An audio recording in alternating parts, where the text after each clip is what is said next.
دیکھیں نا جنت البقیع،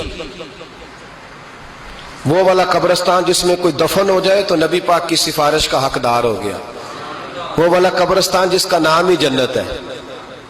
وہاں نا ایک یہودی اپنے جانور باندھا کرتا تھا، تو سرکار ایک دن اس طرف گئے تو واپس آئے، حضرت عثمان غنی قریب کھڑے تھے، نبی کریم صلی اللہ تعالی علیہ وسلم نے فرمایا عثمان اس جگہ کی طرف ذرا چکر لگانا، جگہ بڑی اچھی ہے۔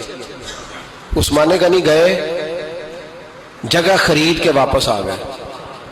حضور نے فرمایا ہوا ہے؟ عرض کی حضور خرید آیا ہوں۔ فرمایا میں نے تو چکر لگانے کا کہا تھا۔ کہا یا رسول اللہ آپ نے یہ بھی تو فرمایا تھا جگہ بڑی اچھی ہے، تو جس کو آپ نے اچھا کہہ دیا یہودی کے پاس تو نہیں نہ رہنی چاہیے، تو میں نے خرید دی۔ کہنے لگا یا رسول اللہ صلی اللہ علیہ وسلم بتائیے قیامت والے دن حساب کس نے لینا ہے؟ تو حضور صلی اللہ علیہ وسلم مسکرائے، چونکہ اس نے حال چال بھی نہیں پوچھا، سیدھا سوال ہی کر دیا نا، تو کس نے حساب لینا ہے؟ حضور فرمانے لگے